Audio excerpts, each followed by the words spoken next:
First, a few Republicans on Capitol Hill are suggesting that President Trump scale back deportations, even as ICE is reportedly gearing up for raids in 5 more Democrat-led areas. Would anything dissuade President Trump, and would he consider sending in Marines if anti-ICE violence occurs in these cities? Well, I think I may have just answered both of your questions with my opening monologue. The Trump administration is going to continue the mass deportation effort that the president promised the American public.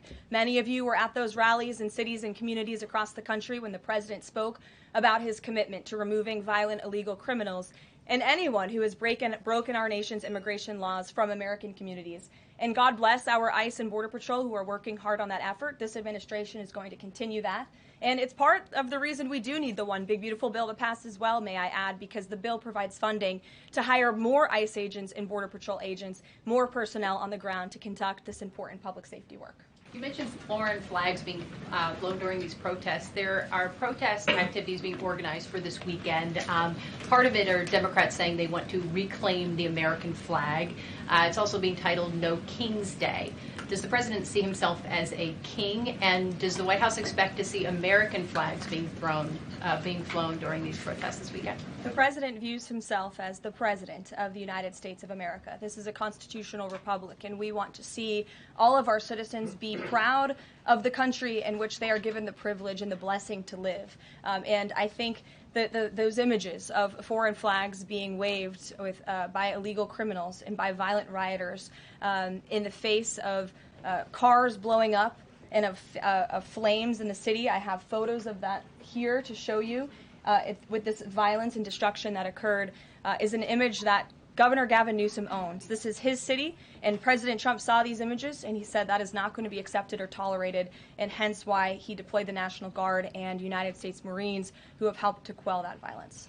If I can ask another. Sure. If the president does end up deploying any National Guard members, perhaps Marines, to blue states, would he be in contact with the governors prior to this?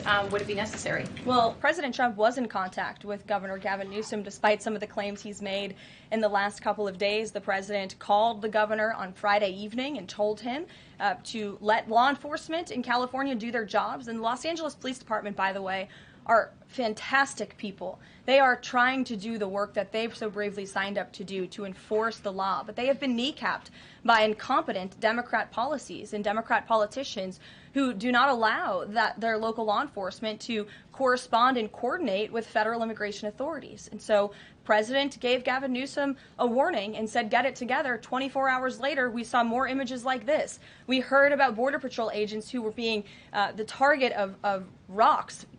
These illegal criminals were throwing rocks at our Border Patrol and ICE agents, and so the president made the decision to federalize California's National Guard. Thanks, Karoline. The president said yesterday that paid insurrectionists were behind or involved in the protests in Los Angeles.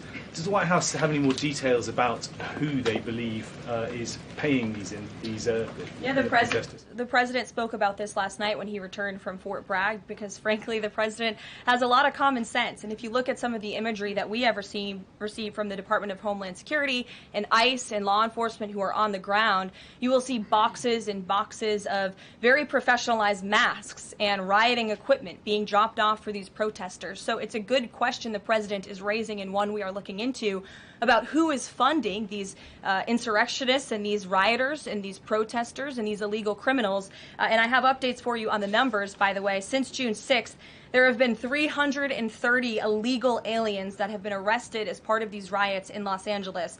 113 of those illegal aliens had prior criminal convictions.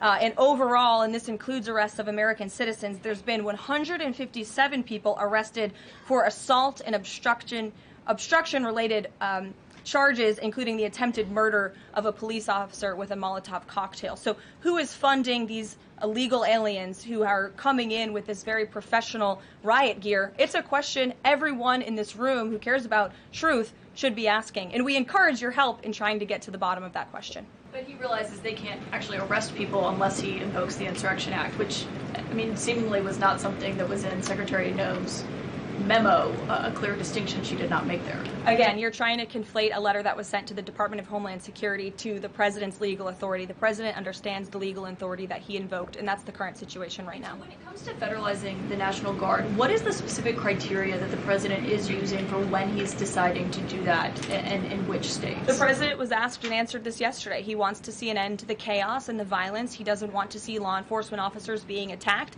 He wants to see peace. He wants law-abiding Californians to be able to bring their kids to school, to be able to go to work without seeing this violence in the streets. That's what the president's hoping for, and that's why he's taken this action.